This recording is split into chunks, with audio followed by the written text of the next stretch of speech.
2. All right, hey Cadillac Cats, it's time for another Serving a Convention tea. This time we'll be talking about San Diego Comic Con 2023. Now, you and I, this is our second time together attending San Diego Comic Con. Now, I've been attending Comic Con kind of intermittently throughout the years 2002, '07, '08.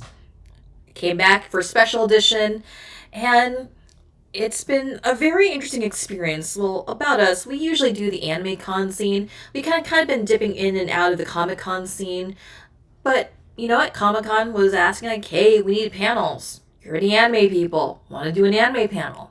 So we did. And what panel is that? That was the Anime Hero's Journey, which in the context of this convention was designed around why your kids love anime heroes.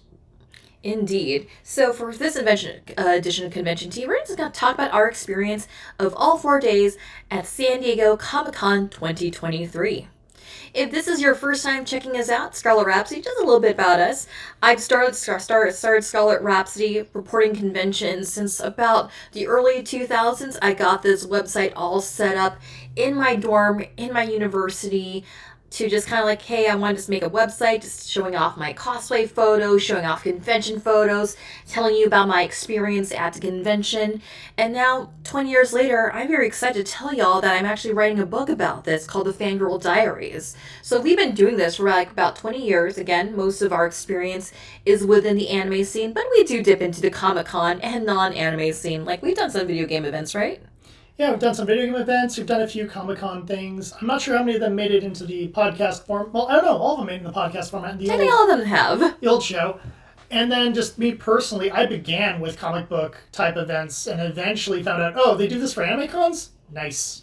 Yeah, my first San Diego Comic Con was '02. I only went for a day. I had about 3 outfit changes. I did not know what to expect. I kind of felt like a fish out of water. It's like, I'm an anime person in this strange world. This is interesting. But I stuck around for Masquerade, and that was a lot of fun seeing top tier cosplayers enter into the cosplay contest.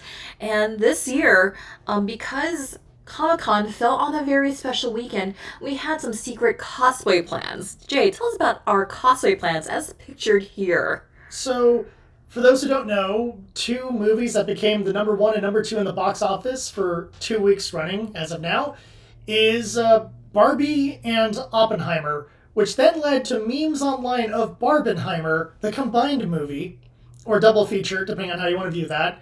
And so she was going to do a Barbie outfit, and I, as a joke, said, oh, I wish there was a character other than Ken I could go as. And then she showed me a Barbenheimer meme, and I'm like, I'm doing that. I have everything in my closet. Let's go. Yeah, you practically wear this outfit to Disneyland. Yeah. And I already was like, you know what? I have the Barbie dress. I had the stereotypical Barbie dress already in my closet. So, okay, go to Amazon, get a blonde wig, get the floral necklace she wears. I'm already done. All right, so It's like Sandy. her first closet cosplay in a long time. Yeah, because I usually make my own stuff, and I'm like, you know what? It's Comic Con. Normally, Comic Con, I kind of like to have like the more chill costumes because Comic Con, you're walking around a lot. You can see here in the photo, the convention center is huge. And that's just the convention center alone. We're not even talking about including the Marriott or the Hilton here, or even the offsites. This is a big event that takes up the entire city. So, San Diego Comic Con 2023. This is our second year back as San Diego Comic Con since lockdown. And this is also the year that we didn't have much of a Hollywood presence. Now, you and I, we've gone to Comic Con Special Edition, which lacked the Hollywood presence, for better or for worse. It really depends on what you're looking for at San Diego Comic Con. What I'm looking for at San Diego Comic Con, I was like looking at the indie creators, artists. I'm more of that type of person because I just like seeing like, okay, what else is out there other than like our big companies? Because this is usually like a place for like indie artists and creators to just show off their work. And I got a lot out of that this year. And I was actually very happy that a lot of these indie creators got a lot more foot traffic and got a lot more attention and a lot more sales because people were looking for things to do and they had more time to explore rather than waiting in that long butt line for Hall H. The problem with this is that everyone who had kind of gotten their badges in hopes of seeing the new Hollywood stuff, which probably would end up being the new DC lineup and stuff like that, had nowhere else to go, so they were wandering the dealer hall, filling up panels. So for someone like me who likes panels, good luck. If you just want to have a leisurely time in the dealer hall, good luck. People were everywhere. We wanted to go to the Dragon Ball event, and the line was so long, we just basically shrugged and moved on with life. Yeah, but we were able to see like some of the Dragon Ball stuff like from afar. It's like, okay, I could just take some photos from afar here. But yeah, like there was a lot of people. I mean, AX and San Diego Comic Con roughly have like the same amount of attendees, but Comic Con is more stretched out and it's more spread out. And plus, because we usually show up on day one, we usually show up on day one later in the day.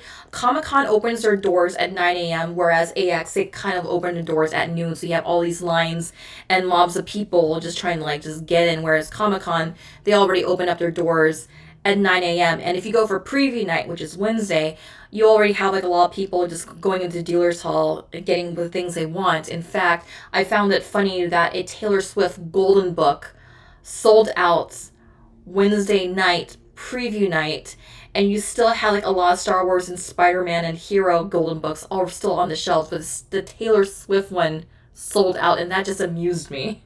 Swifties come out, Swifties come out. All right. They do.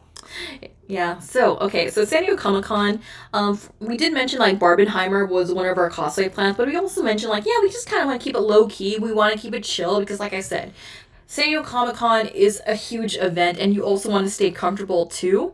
So we also did Yor and Lloyd from Spy Family, which is one of our favorite costumes. And you can see here, Jay is making his "Hello Anxiety, my old friend" pose. Well, at this con, it still was crowded.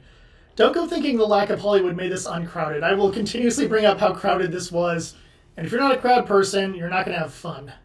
And then on the last day, we decided to go for My Hero Academia. You went as Tamaki, and I went as Nijire Hado, two of the big three. And we still need a Mario. Yeah, be awesome to have a Mirio just kind of wander around and saunter with us at the convention. Like, nice last day outfits, easy to just get in and out of when you're traveling back. And, yeah, just wearing those, like, gym clothes to the convention, essentially. Yeah. And we also stayed at the Town and Country Inn, and here's my Barbie outfit. And I thought it was, like, perfect to, like, have that retro mid-century kind of setting for like my Barbie outfit here. So like in the morning, while you were prepping up with Oppenheimer, I was like, okay, I'm just gonna saunter around the convention. Saunter around the hotel and take some pictures during the day. And Town and Country Inn, this has always been our go-to anytime we go down to San Diego for Comic-Con. And this has just kind of been like our favorite hotel. We like the setting. We like the drinks. You can see here they have a trailer where they also serve like milkshakes and adult milkshakes. And it was just a nice place. It's a nice vacation place because we also saw like people within the industry also stay at this hotel. Exhibitors also stay at this hotel because it's also a family-friendly hotel. So they would bring like in their like spouses or children. They would either just chill at the hotel during the day while they do their work, or they would take the whole family to the convention. I thought that was like the older I get, the more I tend to like the vibes of hotels that are kind of not like the major hotels of the convention, because you can get your peace and quiet, you can relax, and you don't have to worry about like too many things. And the nice thing about Town and Country Inn is also on the shuttle line, and the shuttle was running fairly often. So it was about a 20-minute drive from Town and Country Inn to the Petco Park shuttle station. Any thoughts on Town and Country Inn, Jay? It's nice. I mean, you have the usually 80s music playing in the courtyard area. Nice pool. I mean, it's a pretty relaxing hotel. I will say this, it generally is my preference to be in a hotel that's closer to the actual site, so I don't have to worry about shuttles or anything like that. Just when I'm ready, step outside and go to the show. But for the sake of Comic-Con, where it drops you off at least allows you to see some of the outside little standees and things like that. So there is a minor advantage to doing the shuttle service rather than just being across the street, or in the case of the one hotel, connected more or less. All right, let's talk about some of the popular fandoms that were at San Diego Comic-Con. So you, myself, and our friend Ramses mentioned that there was a lot of My Hero Academia at this convention. Yeah, I definitely noticed that. That's pretty cool. And also, of course, because being that it was the weekend of Barbenheimer, we saw a lot of Barbie thematic cosplay A there. ton of Barbies and a few people who brought their own boxes. Yeah, like this person right here, she brought in Compost Barbie because that's the world she works in.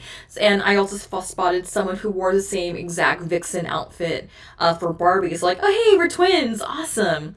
And I saw a lot of Dr. Hammonds from Jurassic Park over at San Diego Comic-Con. So I think, yeah, like very easy, cozy cosplay to do for San Diego Comic-Con. That's why Alan Grant has been on my list since I started thinking about cosplay. It's an easy peasy cosplay. I think you just need a red neckerchief.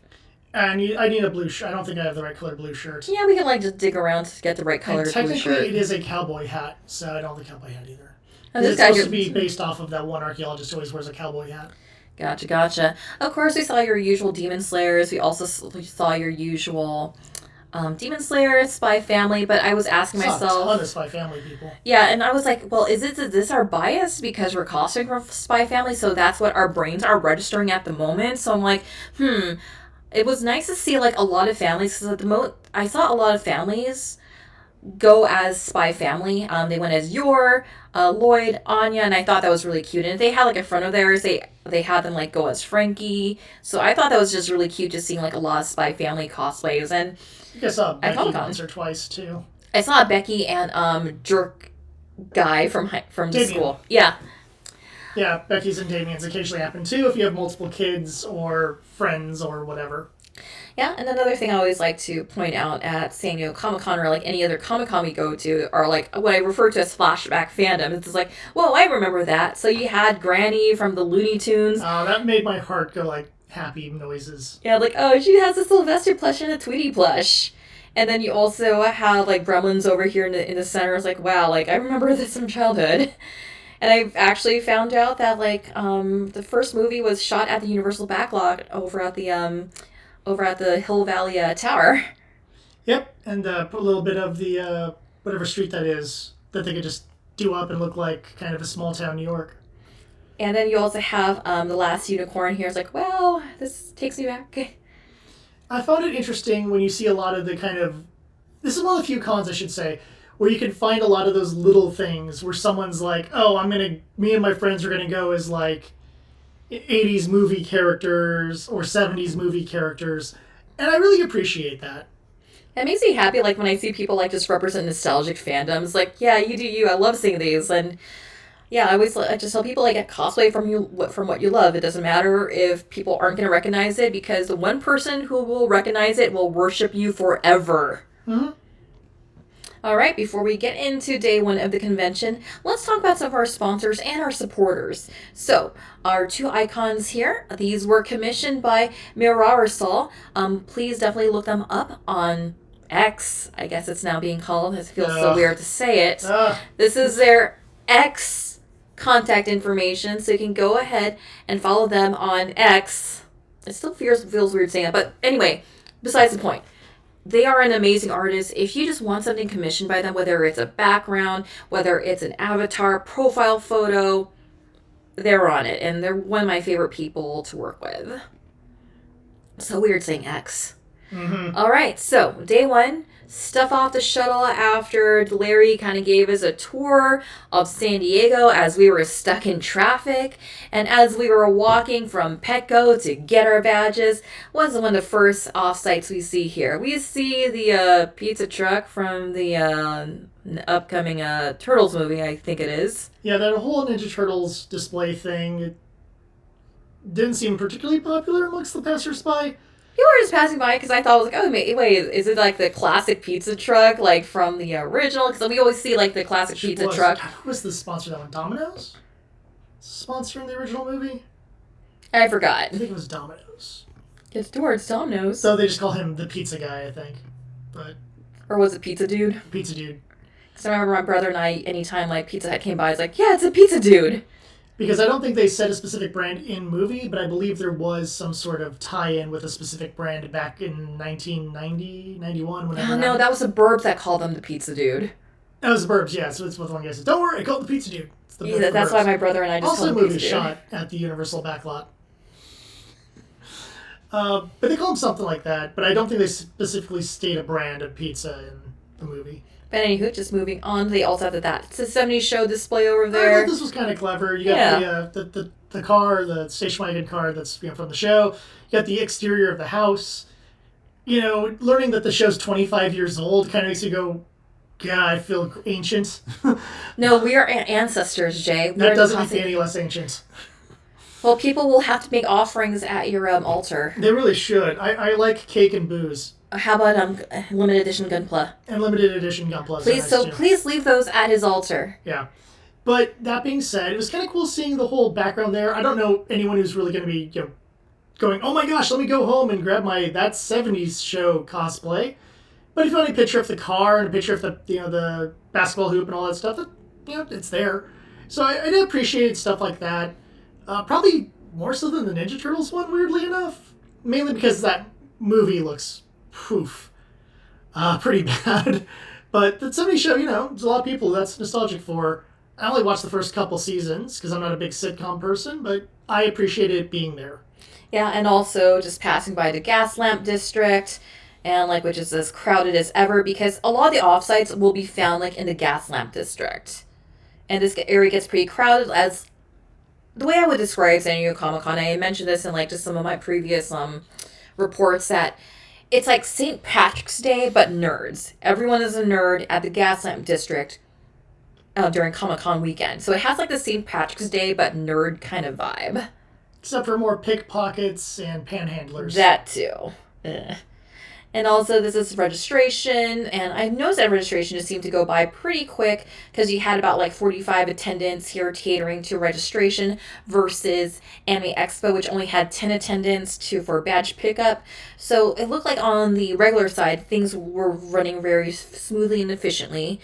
And we got our professional badge because we were running panels. That went by smoothly. We got our free pin. We got this huge backpack kind of eco bag, which we just used to store our laundry in. Still, we saw a bunch of people running around with them and what have you. But granted, they're all FX theme, and you just get a random one. And people even on on the Facebook Comic-Con groups hey, I got this bag. Who wants to trade with this bag? I totally would have gone for a Bob's Burgers bag, but whatever. Yeah, they gave us a Shogun one. Yeah. But it was used for dirty clothes, so... Hey, you gotta think practically here. You gotta think practically. I always love getting the eco bags for this purpose, which is probably making people running booths go, hey! And I know, but it really makes life easier when you're a cosplayer and you just put all your dirty cosplay stuff in one big bag rather than trying to fit it into your luggage again and go, no, these are the clean outfits, these are the not clean outfits. Because before I used to just bring plastic bags with me, one of those trash bags, and I would just stick my laundry in it. But these are just much more reusable and eco-friendly, and I appreciate that. All right, so we're going backwards. So we decided, what? We're at Comic-Con. Let's look at the dealer's hall. So you have the huge Funko Town area. I wasn't really looking for anything Funko related, and I already was looking at the Loungefly exclusives, if there was anything for myself or my loved ones, because I always like getting the exclusives as presents for friends and family. So nothing just really called to me, but I was looking at how they design Funko Town, and it's a mini town that is at the corner of the dealer's hall. And this area can get pretty crowded because Funkos being what they are, and this is where you would get the collectible Funkos. Yeah. It's kind of cute how they do it, where they put little street markings, so you have crosswalks and stuff like that. They did this last year as well. I just thought it was kind of clever how they have it all set up. They even had a booth for international Funkos. Yeah, right here you had the Asia Funko booth, and I was specifically looking for Darna, Tresse, or if they had any Genshin releases. Now, they did have some Genshin releases here, but I think they only had the Hilichurls left over, and I want to get Kitching, and because I know you can get Traveler over at Box Lunch now. Okay, that's nothing really special if I get Traveler here, but part of Comic-Con, part of the beauty of Comic-Con is just getting that exclusive at the event and say hey, I got that at Comic-Con, because now that object, that souvenir, has a story behind it. Also, I love how LEGO did their booth here, LEGO Brickbuster Video. Mm-hmm. I didn't go inside here, but this was pretty crowded, but I just thought it was a clever way to just display what you had. And a friend of ours ended up just browsing through here because they're a huge fan of LEGO. So, again, I love just kind of how a lot of these booths are very thematic. And, yeah, it was pretty neat. And also, we went to the Mattel booth, and they had like a couple of the Monster High stuff here and some of their exclusives. I liked the Monster High of actual, like, horror movie characters. Elvira, the twins, the Grady twins from The Shining. Like, I want that Elvira doll. Oh my god. And they had Chucky and Girl Chucky. And then someone else I don't recognize. And then we also, of course, went to some dealer's hall, like browsing around without doing some shopping. So we went to the Bandai booth where they were advertising popular Gundam series, hit Gundam series, Witch from Mercury. Mm-hmm. That zero line for the photo op. Every time we pass the booth, every single day. Very popular, so much so they were giving away stickers and a lanyard from Witch from Mercury. And then eventually just started giving them to people instead of actually having them do a trivia contest or rock, paper, scissors. Jay, we have this stack of Witch from Mercury stickers. What do we do with them? Well, I'm going to take a photo of that for a video I'm working on later on, but we're also probably going to throw them in the fireplace. I wish we had a fireplace. Yeah. But yeah, you were able to pick up some Gunpla from the Bandai booth here? Yeah, they had the P Bandai version of the gun cannon from Kukuru's Dewanza Island, which has the alternate weapons for the manga version of Hayato's gun cannon. This means nothing to 90% of you, but to the 10% of you out there, you understand why I'm excited. And they had the Access Shock version of the Jagan from the end of Char's Counterattack, which is a Gundam Base exclusive. So they actually had some of the Gundam Base exclusive ones, and those things are all selling out because, like, by the time we took a second look, I think the shelf of the Gundam Base exclusive stuff was empty. So I'm lucky I grabbed that when I did. And if you love Witch from Mercury, there was no shortage of Witch from Mercury kits. Yep. And also here, we all stopped by the Toei booth really quick, and they had like a lot of One Piece displays here, and they also had like a Toei thematic skateboards. And I'm like, wait, Toei Animation, you have your Dragon Ball, you have your One Piece. Where's Sailor Moon? Sailor Moon was 90s. Skateboards are 90s. Let's put this together. Mm-hmm. Also, yeah, just going through Artist Alley here. This is like when Artist Alley was on the lighter side. And luckily, I decided to go through Artist Alley, just kind of look up what was there before Sunday, because Sunday got pretty crazy.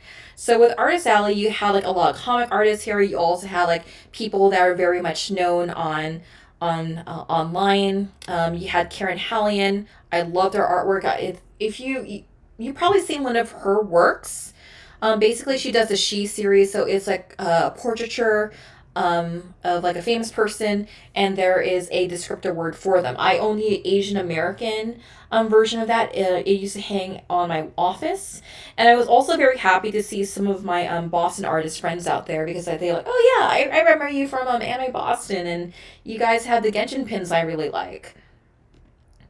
Also, yeah, day one, decided to just kind of wind things down. Like, day one is just more like a half a day for us, because like we were spending most of the time on the road, checking into our hotel, just taking it easy, just so we can just kind of like just ease in through the Comic-Con weekend, because 4 days is a lot. I mean, Aizawa here, taking a nap on the street, just kind of pretty much just sort of just kind of sums things up here.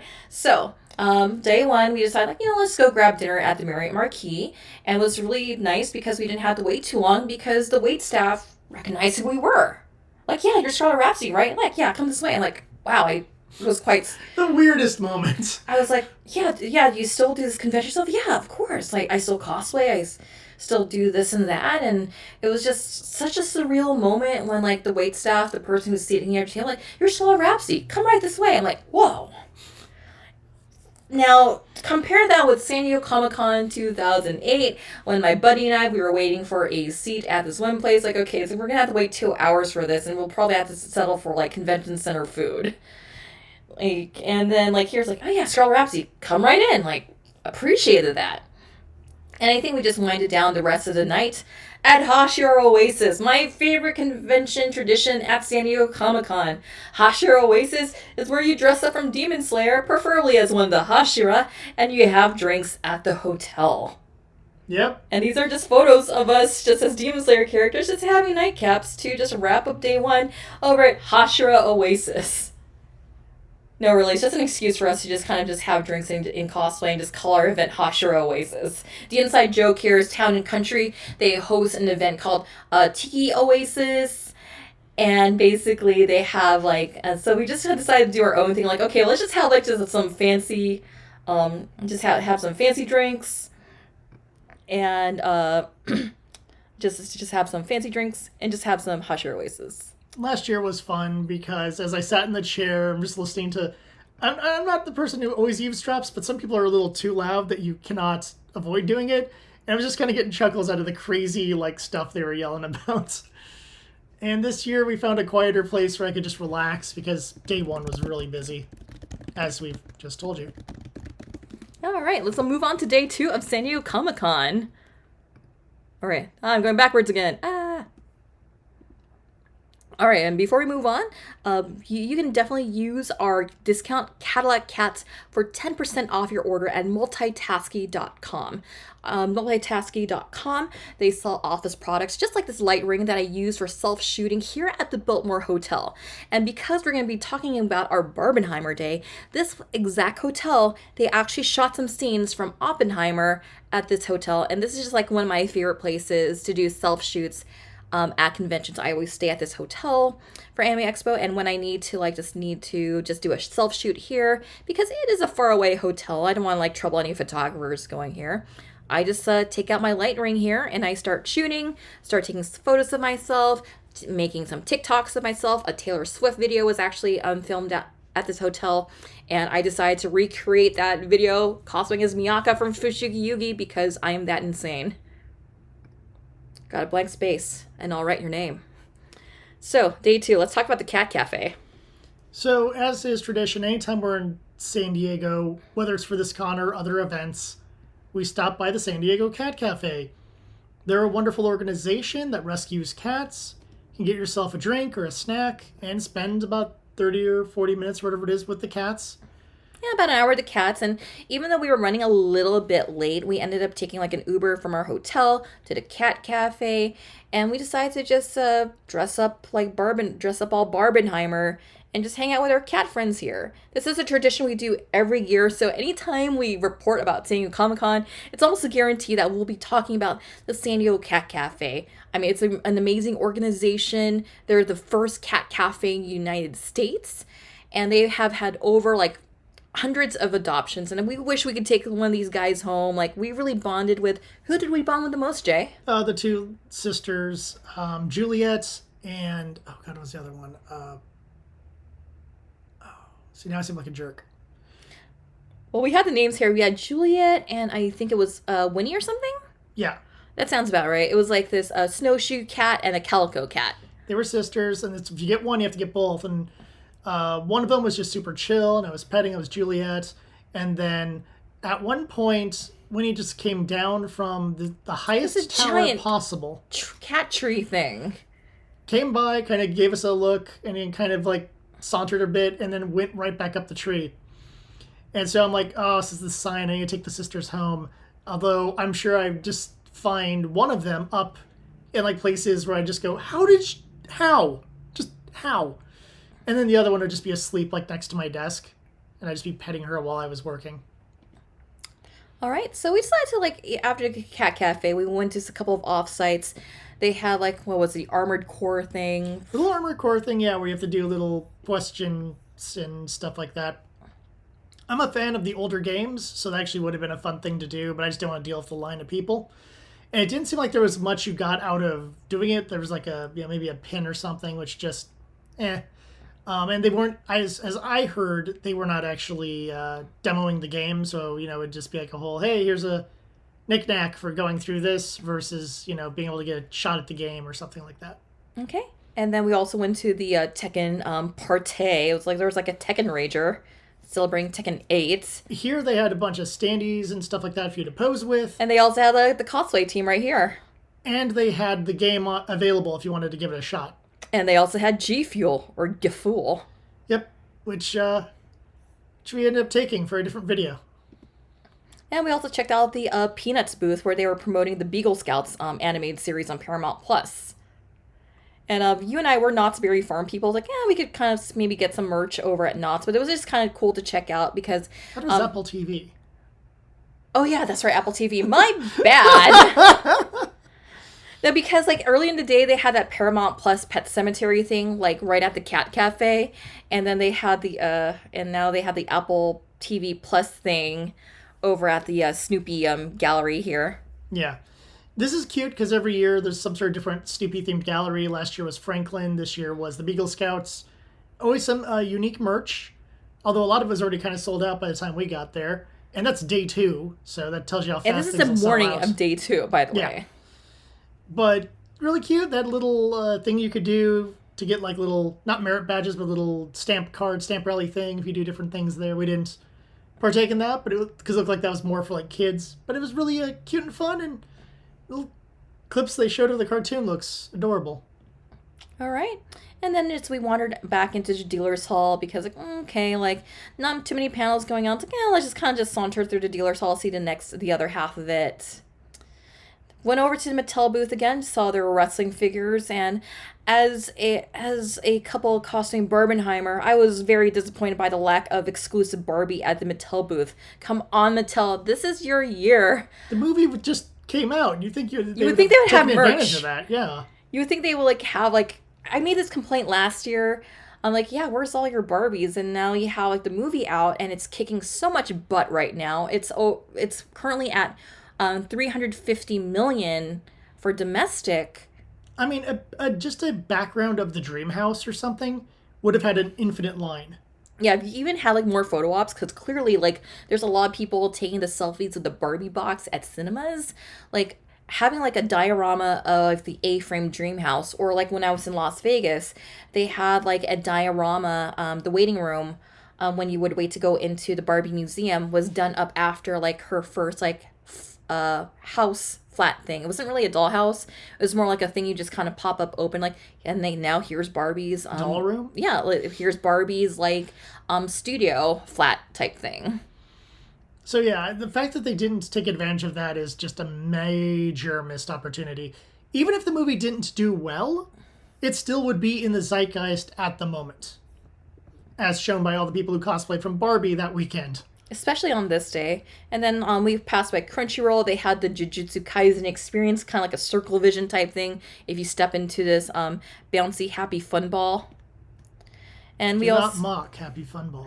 and then they also had like the Final Fantasy booth. You could close your eyes and make a wish with the Ifrit statue. We already did that at Anime Expo. This had a significantly longer line than at Anime Expo. But we were able to like just look at some of the merch here from the Final Fantasy booth. I picked up a Moogle plush, which is adorable. It is sitting at my sewing desk right now. And like, yeah, it was kind of neat, just kind of like just checking out the Final Fantasy booth.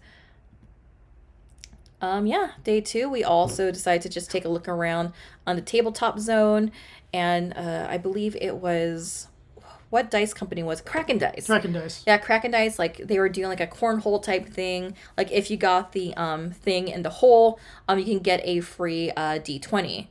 I got my free D20 last year. It's this amethyst type thing that's just kind of sitting right by my Lucky Rose quartz here. And then you and we ended up also just getting some D20 this year from Kraken Dice. Mm-hmm. And then I think that's around this time you decided to just kind of like just chill somewhere and just kind of take a cat nap. I needed a breather because on day two there was already a lot of people. It was really hot. And I'm wearing a suit. Yeah, like just after just having some G Fuel, like, okay, I just need to like just chill somewhere. Which wasn't the best choice because that's not designed for like, now this is my relaxation drink. But I had one in the bag. It was making the bag heavy, and I was going to drink it because I needed to lighten my bag and I needed a drink. So here we have day two. I decided to check out this panel. It's called Harnessing Your Harnessing Your Superpowers, Pop Culture and the Connection with Mental Health. This is hosted by my colleague Lorraine Garrison and her friends here. And I thought it was a very interesting take on like just how do you use pop culture and media to like talk about like just some of the more complex mental health, this and that. We talked about for example, like what certain pieces of media, how they teach children language to express themselves if they're feeling sad, if they're feeling down, or anything in regards to their feelings. An example that I like to just kind of want to pinpoint Because it did talk about like just some heavy subject material, but not to trigger folks listening into this. For example, when I used to work in this field, I would have like the plushes from Inside Out, and I remember like I would always have this one kid always point out the sadness, and she would say like, yeah, sadness, she is my friend, she is my friend. Like, yeah, like how's she your friend? And we would just kind of use that as like a talking point, to just start talking about mental health issues. And a lot of these students I was working with, English wasn't their first language. So this is also a tool for them to like just utilize universal pop culture to talk about feelings, to talk about, to use that kind of language, that relational language to just talk about these types of things. And we had a pretty good lineup here. We also had a Samoan wrestler that also talked about their experience too. And we also had an artist who talk about their experience as well. And it was just kind of, and then I would talk to one of the persons after the panel, and we were also having a talk about Fruits Basket and how it also helped them kind of figure out what language to use to talk about feelings and expressing themselves. Because we were also just talking about like just how sometimes for some kids it's sometimes hard to express those feelings, and how to use pop culture just kind of as a bridge to talk about where you are mentally and what kind of characters you relate to. So I thought this was a very insightful panel, and thank you again, panelists, for like just hosting this. And I ended up getting a free book after this presentation, and I got a lot out of it. And I hope to see y'all again at Comic-Con or WonderCon or any other convention where you guys can like talk about this. Very insightful. Yeah, also like just during the convention, just also just kind of like just just kind of wandering around. This is kind of like the common area zone, this mezzanine level. This is where you have your cosplay gatherings, cosplay meetups.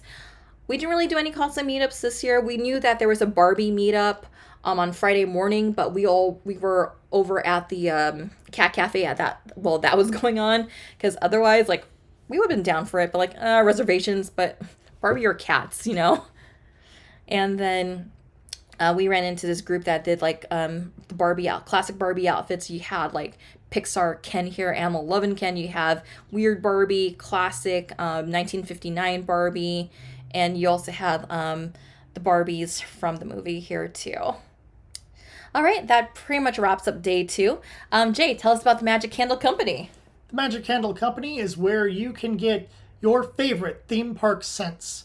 So if you're a fan of Disneyland, you're a fan of Universal Studios, you can find the scents from the various rides, the various attractions, various shows, and the various foods for those of you who need to have ice cream or popcorn. And the one thing I'll say is it is a nice way to kind of give a gift that has some deeper meaning. If your family really loved going on a specific ride, or say how me and my mom would go and get ice cream together on hot days, when we would go to Disneyland, getting her the ice cream parlor one might not be a bad idea, so my mom can remember those good times with her and I getting ice cream. Or whatever your personal favorite ride is, you can make them smell like more than just candles, because they also have car scents in case you need your car to smell like pirate water or a extraterrestrial forest. Never know. So check that out and use our code EAT15 for a discount on your purchase. All right, day 3. So for day 3, the first thing we have to do is the Voltus 5 panel. This was awesome. Based on trajectory regarding Filipino themed panels, we had to wake up early for this. Yep. And we found out it was at the San Diego Marriott Marquis. So, okay, it's going to take forever to walk from Petco to the San Diego Marriott Marquis. And plus, we have to ensure a place in line, and I know we get pretty winded after a long walk. We decided to just take Uber straight to the Marriott Marquis. Luckily, we were able to get seats for the Voltus 5 panel. Yeah, the line was crazy long. Yeah, because I had a feeling that this would happen, and they also stuck us in like one of the smaller panel rooms. We should probably explain what Voltus 5 is for those who don't know. All right, Jay, you're the one who runs this panel. Let's go. All right, so Voltus 5 is part of 3 anime series made by Toei, interestingly enough, that is referred to as the Robot Romance Trilogy. Well, it does have robots. It is not technically a trilogy, as none of these really tie into each other. and there isn't much romance, as this tends to follow a handful of teenagers getting inside robots, combining them into a bigger robot, and blowing up the monster of the week. Voltes 5 made its way to the Philippines and was hugely popular. This is part of their pop culture zeitgeist. This is deeply embedded into their pop culture, so much so that like toy conventions over there used Voltes 5 as kind of like their logo or unofficial mascot. And it was taken off the air because the final arc of the story is the characters helping lead a rebellion of the downtrodden aliens against the bougie aliens who've been in charge the whole time. And the Marcos regime felt that this might incite people towards rebellion against the Marcos regime. Ooh. To be afraid of a cartoon shows just how popular that cartoon was. But canceling it made it more popular because people wanted to know how it ended. After the regime came to an end, they, of course, obviously aired it. They have reran it many times. And not too long ago, they did a live-action version that is way better than it has any right to be. And this is the cast and the creative team behind Voltes 5. They actually were here courtesy of Doga Publications, which is Sans Sakai's publication company. GMA Pinoy TV had them come in to talk about Voltes 5. They gave them this early morning panel slot. And they got seated at half an hour right before the panel, and they were joking around like, for Filipino time, we're here pretty early, and that panel room filled right at 9:30. Panel time was like at 10 a.m. and I'm glad we went there early just so we can secure seats, because like that room was crazy. So part of the cast and crew that were present is you had Miguel Tanfelix, Isabel Ortega, and Gabby over here. And then you also have director Mark Reyes. I've been following Mark on social media since before the pandemic because he was always talking about behind the scenes of Voltes 5. And it was a very emotional panel. Like, I always joke that, like, yeah, it's not a Filipino event unless someone has to cry. And each person on this panel had a very emotional response. Just being here at San Diego Comic-Con, being like the first international Southeast Asian property to be featured and highlighted at San Diego Comic-Con. San Diego Comic-Con has also had the nickname of Comic-Con International, and since 2002, it was been my mission to find like any Darna related this and that in the dealer's hall.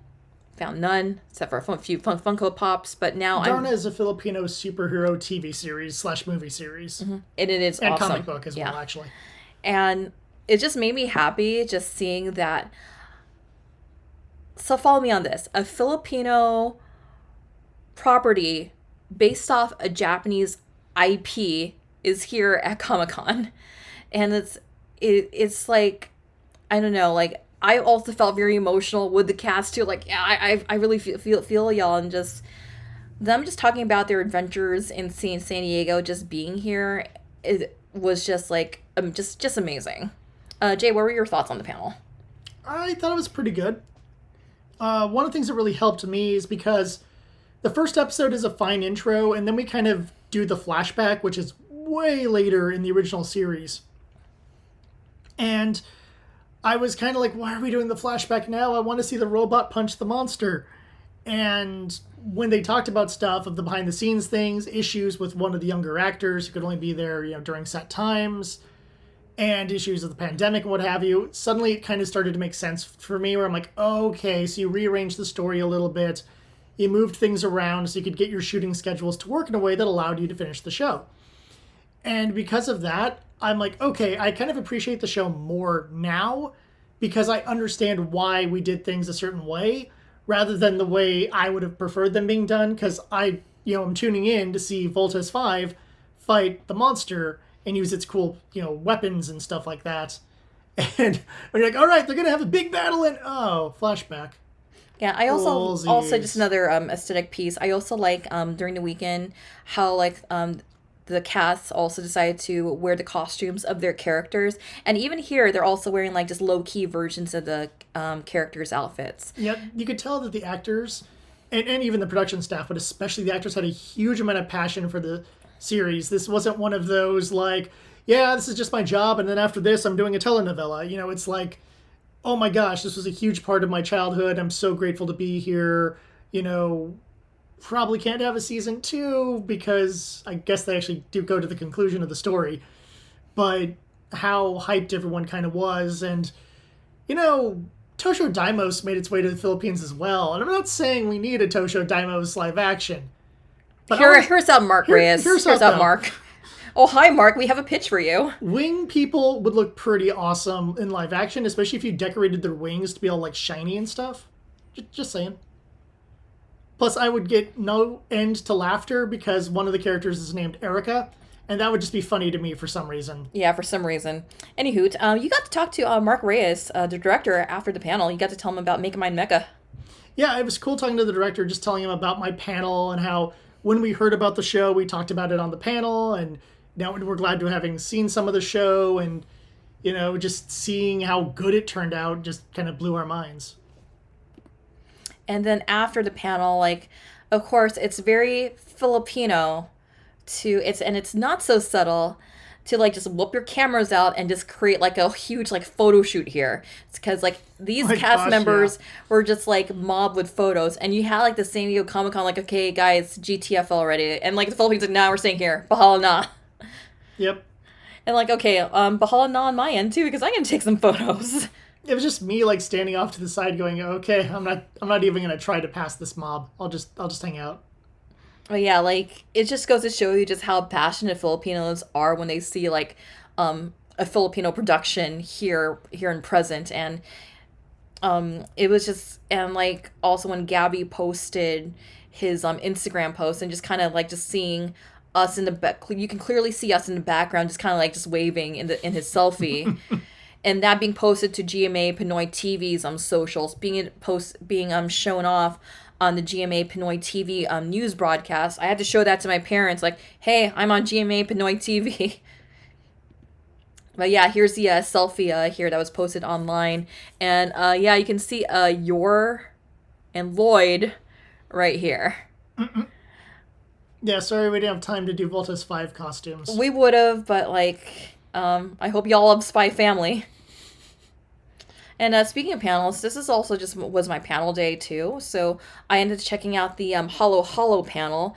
The person who was moderating in the room, it's like, hey, I hope you're here for the Halo panel. I'm like, and then like all of us Filipinos are just like looking at each other. It's like, girl, it's Hollow, but we're gonna be nice and just not say anything.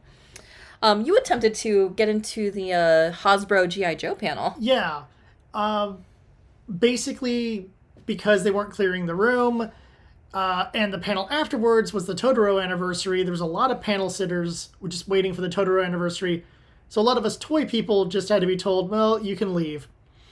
So it just became me and one of my friends. We were just sitting there going through, as every announcement is just getting put, you know, immediately onto Twitter and what have you, and just saying like, oh, they have this, and well, here's the picture of the new this, and it's cool. I mean, we've got the information and what have you and saw some of the stuff, but there's something about just being there, and especially when for the things where they're going to show off the gimmicks or whatever, you kind of want to see the gimmicks live.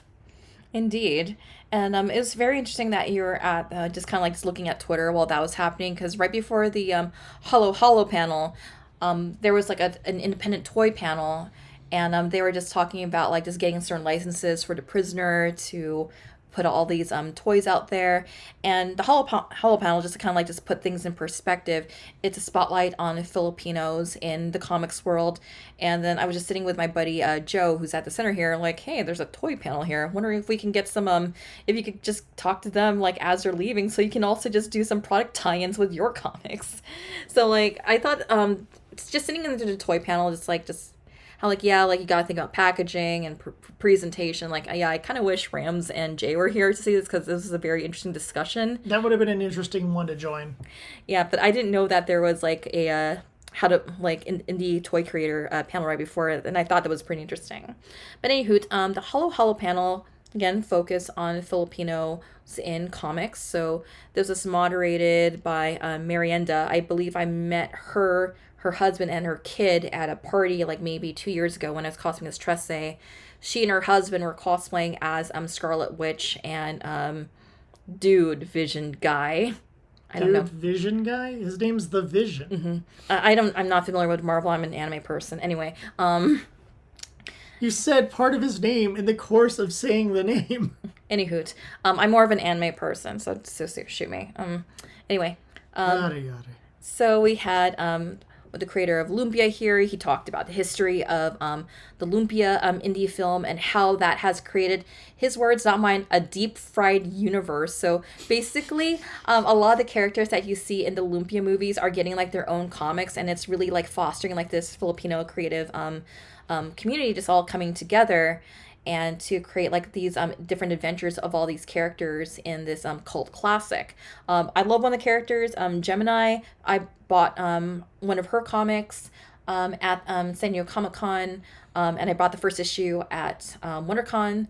And she's just one of my favorite characters because, like, yeah, if you know me, I always really love badass Filipino women because I just got so tired of the Chris Aquino dichotomy of, like, hi, I'm Chris Aquino. I'm in this movie and very bad things are going to happen to me. Boo-hoo.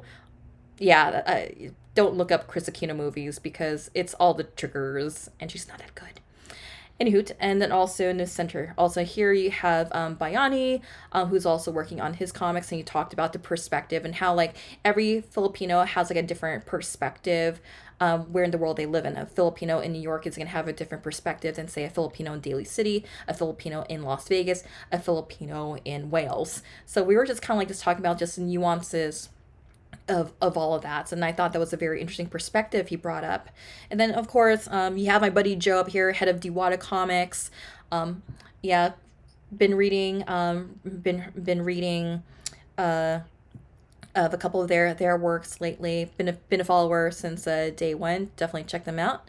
And then you also have Cecilia Lim over here, and she was also talking about Cuento Comics and how they've already reached about 5 issues, and they're also going to have a collected graphic novel version of their first story, which is Halia, which is the moon goddess, and it's a story about this Filipino adolescent, goes back to the Philippines, and is caught up in a mythological adventure involving the moon goddess of the Philippines. It's a great story, and I'm really looking forward to like getting the graphic collected version. I also gifted the first 2 issues to my niece, like, hey, enjoy. And of course, you have Portasio at the end of this lineup right here. You might know him for his work on the X-Men. He's the creator of Bishop. And for those who don't know, Bishop is actually Filipino, even though that's usually what most of us growing up did not know.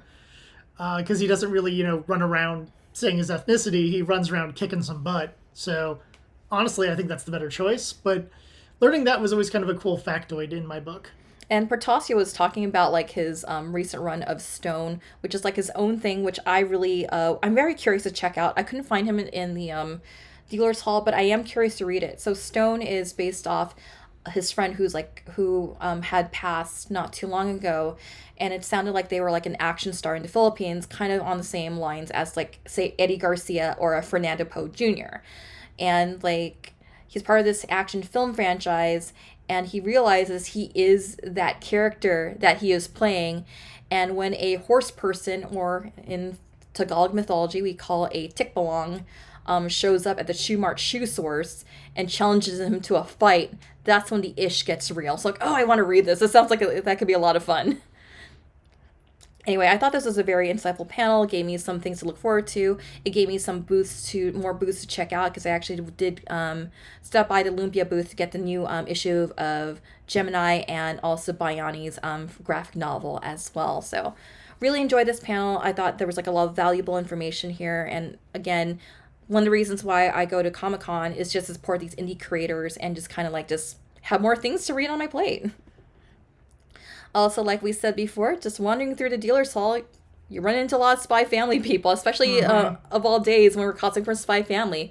We had like a lot of requests for photos. Like granted, we got like quite a bit of requests for photos as Barbenheimer throughout the artist alley, and we got tagged a lot on Instagram during Comic-Con because of Barbenheimer reasons. And for us, like seeing a lot of families wanting to pose with us for Spy Family reasons, that was a lot of fun. It's like, yay!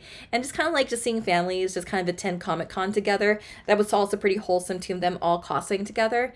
But and I think you and I come to agreement. Biases aside, like if we saw like a family cosplaying, it was likely they were cosplaying from Spy Family.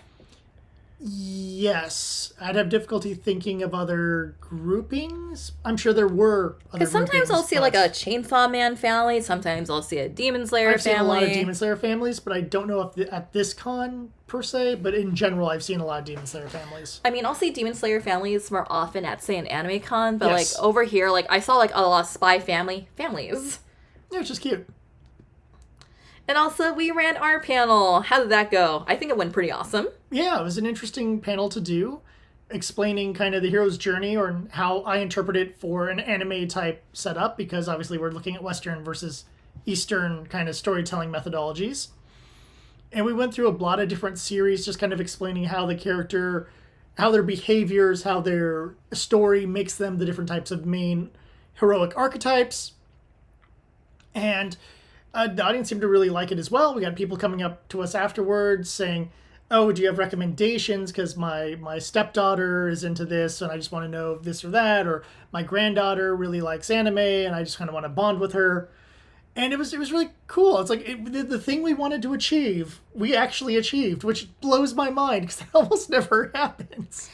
Even if the panel goes well, we don't have people afterwards asking, what was the name of that one series from the 70s you were talking about? Like, no, we never get that, but this time we did. And the value I find in this panel is just really talking about like, who are these heroes of anime? Who are these main protagonists of anime? And what value do they have to teach our kids?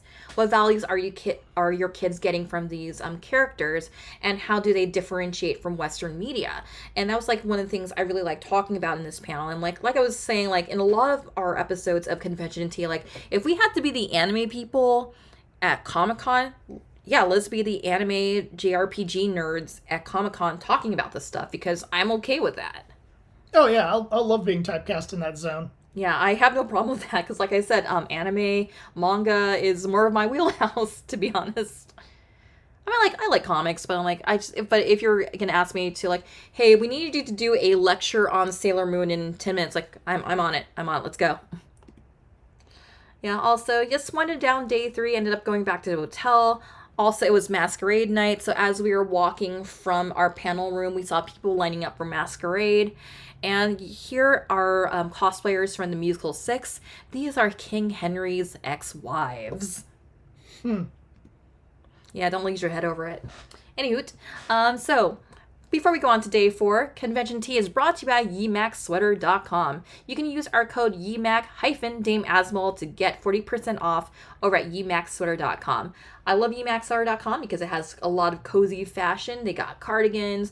They got like they got loungewear. It's one of my favorite go-tos if I need to have a cardigan for a cosplay, or if I need to modify a cardigan for a cosplay, because with 40% off, like, that's a pretty good deal, especially, you know, if you're buying a lot. Great place if you're looking for a gift for friends, family, and so forth. So use YeMac-Dame Asmol to get 40% off your order at YeMacSweater.com. All right, day 4, let's wrap things up. All right, so took the shuttle to the convention, passed by the familiar sights of the gas lamp district. Yep. And then here, I just kind of wanted to sort of break things down. So, what I liked about staying at the Town Country Inn, they have a whiteboard. So I just always put like reminders on our whiteboard, like, yeah, do you have your badge? Do you have the room key?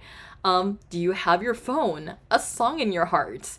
And because we had other friends joining us, that weekend, I also put like just reminders for registration, where to find it.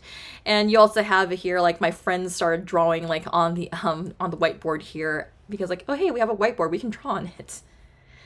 And then we were just kind of like just perusing through the dealer's hall, like, oh my god, that dealer's hall. Day 4 Oh my God. is usually the chill day. No, not this year. No, I mean, the dealer's hall, the crowd had zero chill whatsoever. People would push each other out of the way. I know because we both got pushed quite a bit. So did No apologies. No, other like, people sorry, we were dude. Or with. One person apologized to me as we were leaving, which I guess is the one other polite person. The area for the artist alley just became a wall of people as lines just consumed parts of the artist alley. People trying to get those last minute autographs and what have you. It was crazy. I never expected the last day. I was like, you know what? I've missed a few things. Maybe I could take a look at some of the artist alley stuff. They have like a comic artist or something I really like. And just, nope. Oh, it'd be cool to meet Stan Sakai. Nope. Yeah, because I want to stop by Stan Sakai's booth because I just want to see, because I know his daughter also has like a comic that was out, but like because for some reason like all the signings happened on like Sunday, Artist Alley was just like jam packed with people, and then Stan Sakai's booth, it was like wall of people. I couldn't even see the merchandise on the table. I was like, ugh. But luckily I was able to get through Artist Alley, get the print I wanted, and luckily they were able to give me it at a Sunday discount. Got this KDA print here, and like, yay. And yeah, like Sunday was just pretty crazy, and luckily I just had one mission, and that mission was to get the KDA print. Also, day 4, just said hi to my friends over at Cuento Comics. Yeah, they're awesome. Also, this is just me just trying to snipe a photo of Stan Sakai's booth. Like, I want to see what's here. I want to see, like, his daughter's comic, because I'm actually curious, because it looks adorable. So, like, yeah, like, his booth was pretty crowded, and I just wanted to just also, because they also mentioned that the Voltus 5 and GMA people were hanging out at the Dogu booth, and, like, I want to see if, like, anyone was there. I just want to say hi, safe travels, you know. But, yeah, it was wicked crowded. Also, you and I stopping by the Hasbro booth with a friend of ours. And yeah, among their products was My Little Pony, Friendship is Magic, and just us just kind of just standing there. Guys, y'all know that this is over 10 years ago, right? Friendship is Magic. Yeah, here's the thing about Comic-Con. It will make you feel old. Mm-hmm. So yeah, like, yeah, I can't believe that this was 10 years ago. Friendship is Magic, even though, like, most of these photos of the ponies here are, like, the classic G1 ponies. But you can see Rainbow Dash in the distance and the Friendship is Magic logo there. And they had the D20 book in there, too. Just fun. I'm kind of curious now, in a way. But that would be supporting our pony overlords that we do not want to talk about unless we have a What's-His-Face song in the background. Yeah. Kurt Angle. Anyway, so yeah, day 4, also stopped by the Viz booth. They had like a lot of Junji Ito, this and that at the booth. And he was signing. Yeah, he was signing, and there was also a Junji Ito gallery over at the Marriott Marina, and there was a hella long line to get in there. I mean, would have loved to go, but like, not sure if I want to just stand in this line. So, I just also love the Junji Ito collection books were already sold out. It's like, okay. When I was at, Anime Boston, they had like a collection of Junji Ito's Tomie, which is one of my favorite horror icons. And then I'm like, okay, maybe I'll pick this up. Maybe Comic-Con will have a special edition of the Tomie books. But a lot of the Junji Ito merch over at the Viz booth immediately sold out. So, but you know what? I'm glad. Sound like Junji Ito had a great time at San Diego Comic-Con. There's actually a photo of him in a Barbie box that's going viral. He's kind of like... Sorry, that combination's great. Yeah, he's like, has like this let me out kind of look to his face. Like, let me out. And I just love it. Like, I love it when horror people just have like the weirdest sense of humor. We need a spiral Barbie now. I want a Tomie Barbie. Like, just with the different faces. Like, I'd be down with that. Yeah, day 4, just decided to just kind of like just wrap up what we wanted to do, and just kind of like just took last minute selfies and just kind of just made our way back to the hotel. And when we did our selfies, we were right outside the X-Men gathering, which I thought was hilarious. Because like, wait, are they singing the X-Men song while we're doing our Plus Ultra poses? Yep. So I thought that was funny. I think there's a photo you took of me pointing at the X-Men gathering, like, hey, look, heroes are over there. Mm-hmm. And then, like, you and I were just kind of looking at each other, you know, like, yeah, the Xavier Academy have a school fest? I don't think so. Do they have a pinup pageant? I don't think so. Oh, man, but the intramural school sports would be awesome. Oh, yeah. Can you imagine? Like, Xavier Academy versus UA Academy. Just playing some basketball or baseball or whatever, just all of them just, okay, we know the rules, no powers. 5 seconds later, just all the powers shooting everywhere. And I know you hate this arc, a music festival battle of the bands between Xavier and UA. Well, I mean, there are some musicians amongst the X-Men. This is doable. Oh my god. So I bet someone has done art of that. It has to exist. Anywho, but that was just kind of what was going through our minds as we were just trying to hold in our laughter you're trying to be in character as Tamaki, and Tamaki is stoic AF. And low energy. He wants to take a nap. You're you on day 4, essentially. Yeah. It's a perfect day 4 It was costume. the perfect day 4 costume, and then I'm like, don't laugh, don't even smile, stop it, because they're right there. Of all the times we could do photos, that could have been any other series gathering, and it would have been no big deal. It happens to be X-Men. And we happened to be in our UA uniforms, which to me was funny. So like just after took care of our selfies, just ended up just walking back to the bus, got some last minute photos of cosplayers. Like I love these Marvel gals here; they looked amazing, and yeah. So before we kind of talk about just our final thoughts on San Diego Comic-Con, I want to give a special shout out to Anime News Network. Anime News Network, they recently used our photos in their This Week in Anime article called Navigating Anime Conventions. They were using our photos from Fanime and Anime Expo of our crowd shots.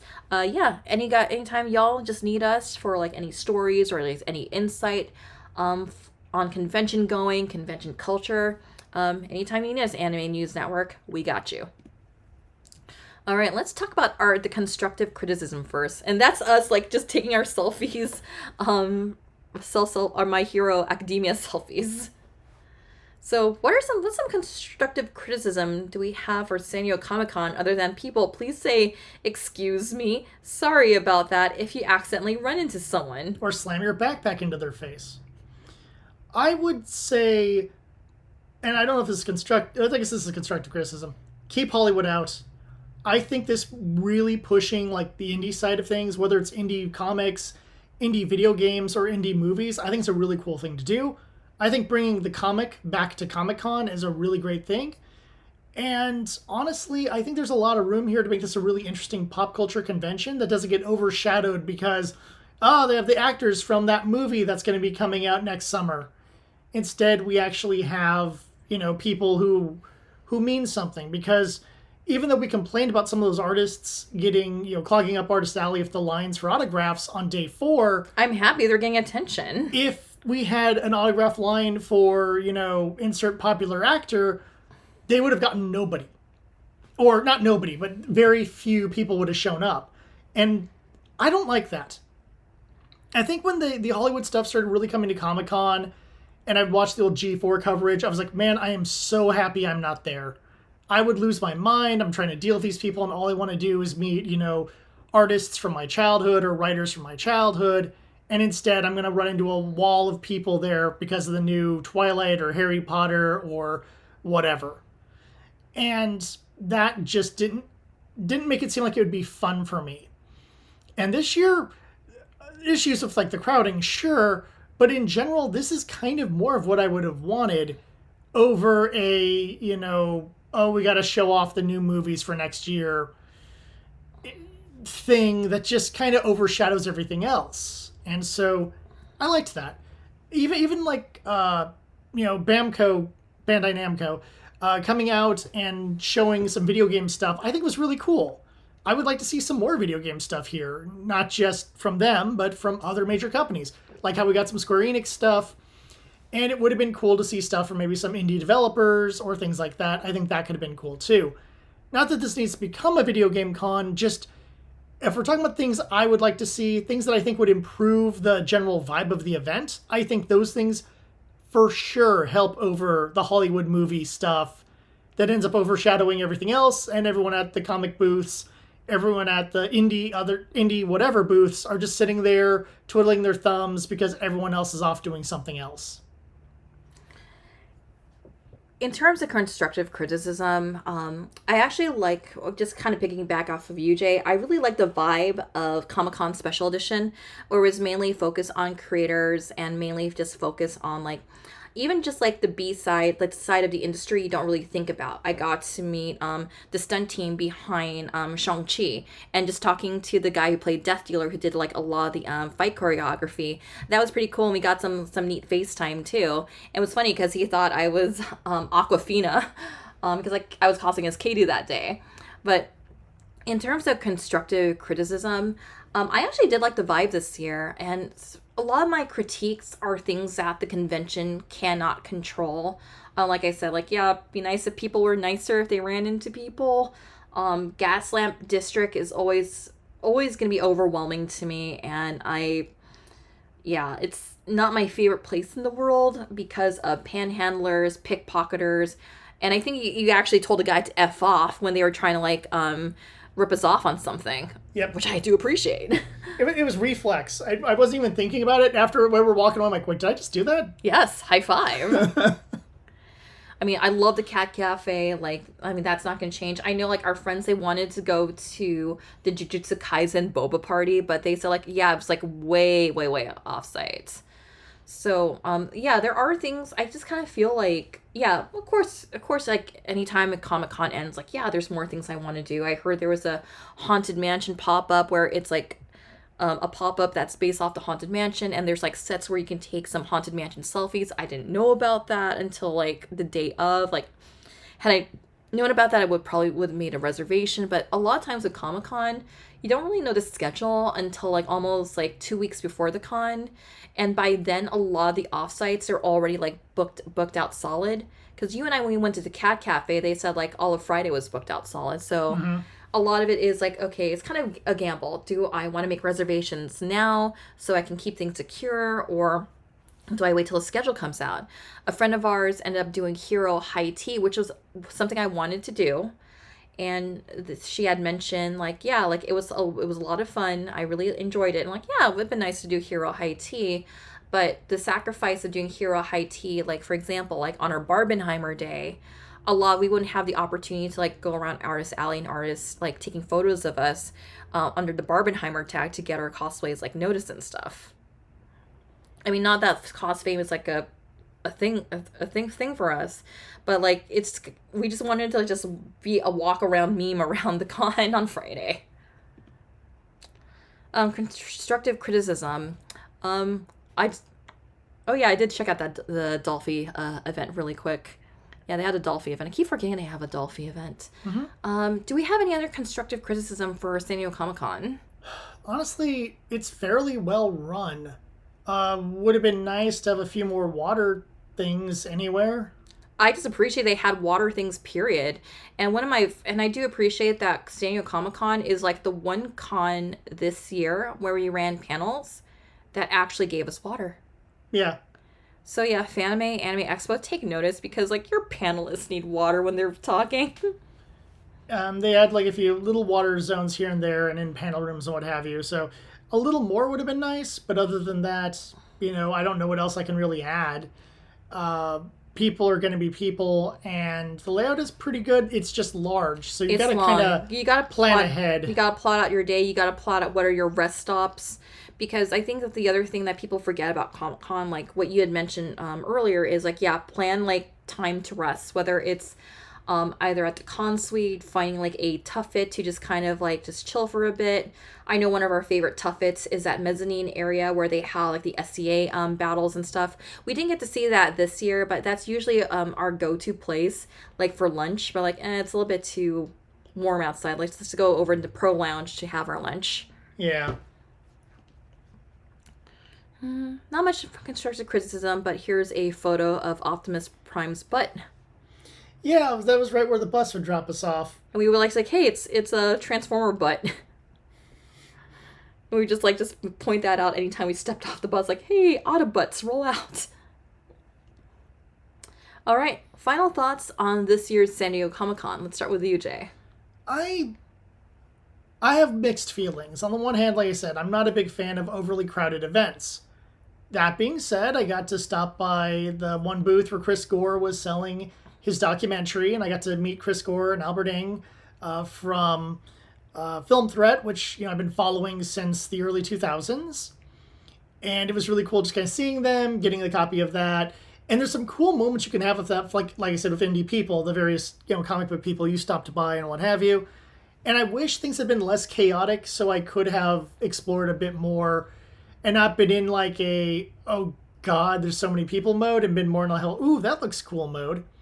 Though I did try to like hear the pitches for a couple of the different indie comics, and I have mixed feelings.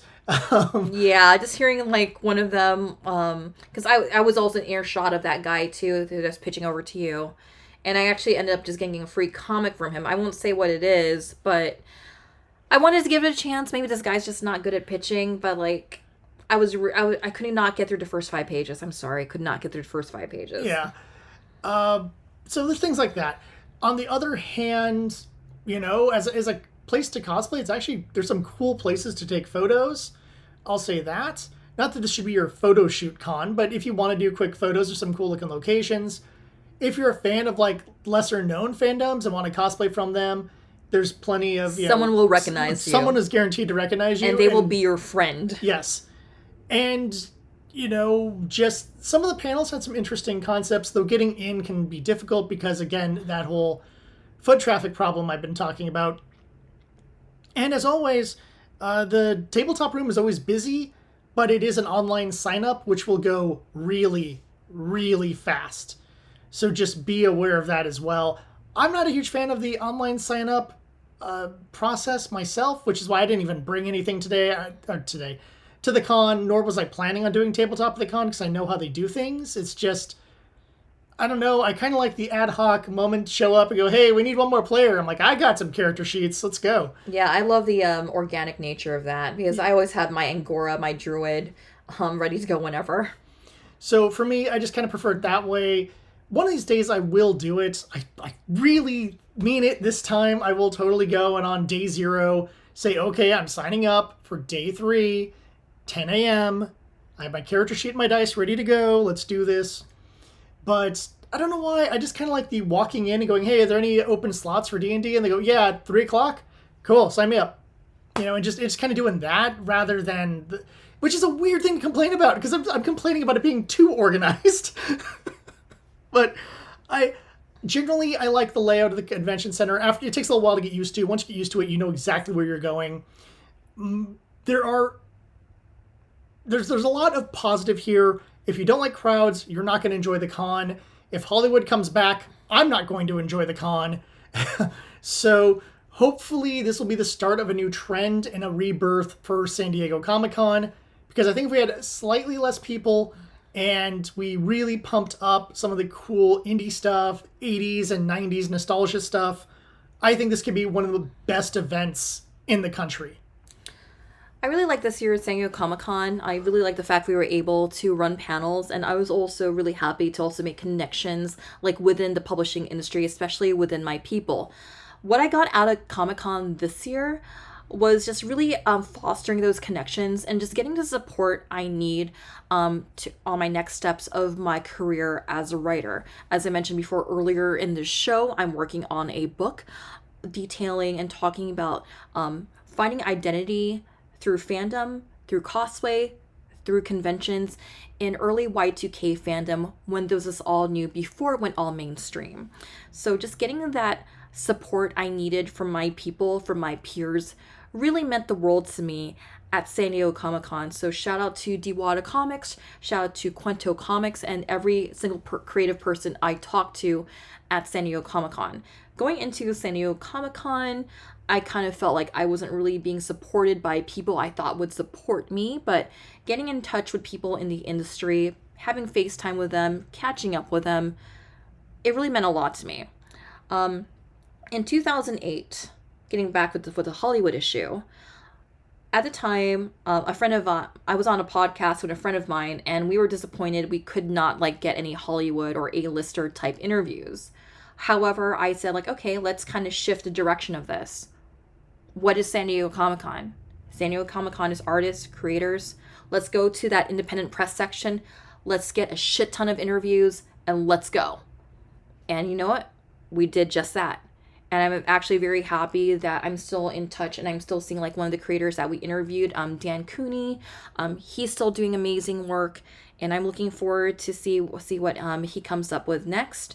And I'm just very happy that like my focus with Comic-Con has always just been creators, creatives, and just kind of like, just seeing like what's the next best thing out there, and just the things that call to me, because like I mentioned before, I'm not really a Marvel person. I'm not really a DC person. I'm always going to be an anime person at heart, but that doesn't mean I'm also open to just trying out new things.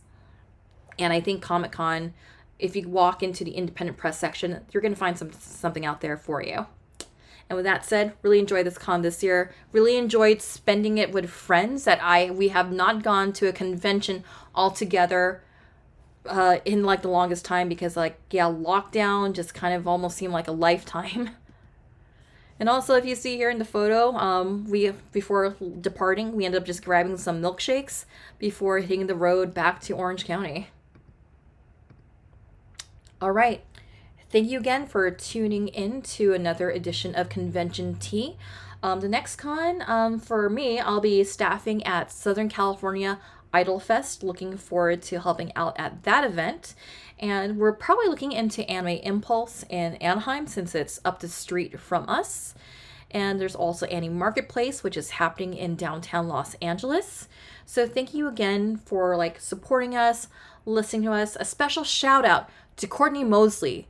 Thank you so much for your Ko-Fi donation. And guess what? Your Ko-Fi donation made this trip to San Diego Comic-Con possible. Without your donation, we probably wouldn't have gas for San Diego Comic-Con. Yes, Courtney, you covered our gas to San Diego Comic-Con. So thank you so much for our donation.